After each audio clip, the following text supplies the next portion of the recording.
అరామి అంటే మరి హైట్స్ అని అర్థం, ఎత్తు అని అర్థం.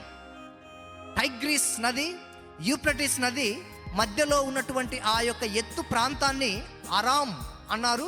నహరీం అని ఇంకొక పేరు ఉంది దానికి, అరామ్నా హరాయిం అంటే అరామ్ ప్లస్ నహరీం అంటే రివర్స్. కాబట్టి మెసోపొటమస్ అంటే బిట్వీన్ ద రివర్స్. దీన్ని పద్దనరామ్ అని కూడా అన్నారు. ఏమన్నారు? పద్దనరామ్ అన్నా కూడా అర్థం ఏంటంటే ద పద్దన అరామ్ అంటే ఫీల్డ్స్ ఆఫ్ అరామ్ అంటే ఈ యొక్క సిరియా దేశానికి సంబంధించిన స్థలం అని అర్థం.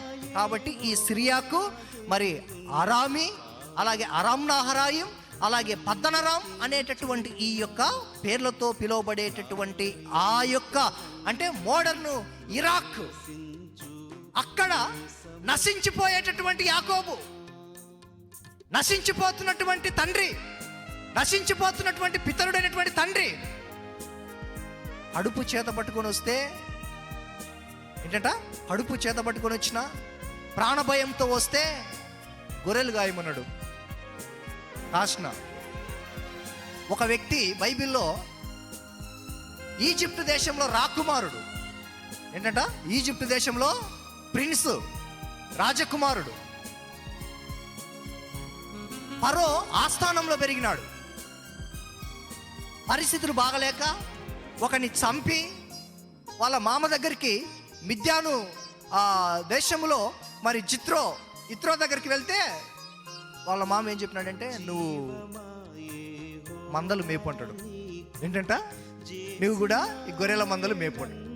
మోషేకు తెలుసు ఈజిప్ట్ దేశంలో, మనకు బైబిల్లో ఉంటుంది, గోషేను దేశంలో ఇశ్రాయేలు ప్రజలు నివసించడానికి కారణం ఏంటంటే యోసేపు చెప్తాడు, అన్నలారా మీరు ఏమని చెప్తారంటే, ఏం పని చేస్తారంటే, అయ్యా మేము మా పితరులు అందరం మందలు కాసుకుంటాము, గొర్రెలు కాసుకుంటామని చెప్పండి. గొర్రెలు కాయు ప్రతి వాడు ఐగుప్తునికి హేయమైన వాడు, అసహ్యమైన వాడు. కాబట్టి మీరు వారితో కలిసి నివసించకుండా మనకు ప్రత్యేకంగా ఒక సపరేట్గా ఒక దేశం ఇస్తాడు.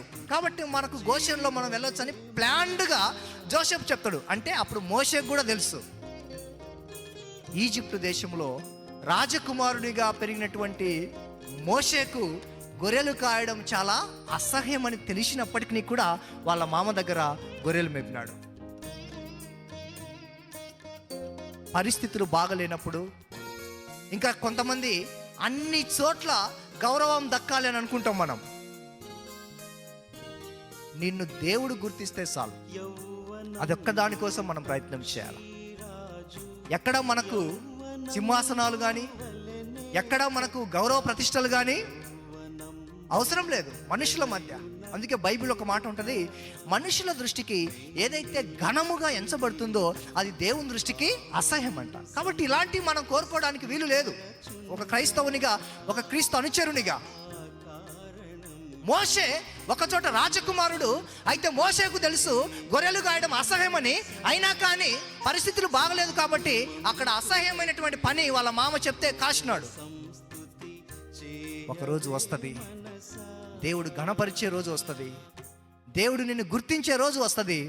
ఆ రోజుల్లో 30 లక్షల మంది నువ్వు కూర్చోమంటే కూర్చోలా, లేయమంటే లేయాలా, నడవమంటే నడవాలా. దానికి స్తోత్రం కలుగును గాక. So that is the power, that is the exousia that given by God. రాజకుమారుడు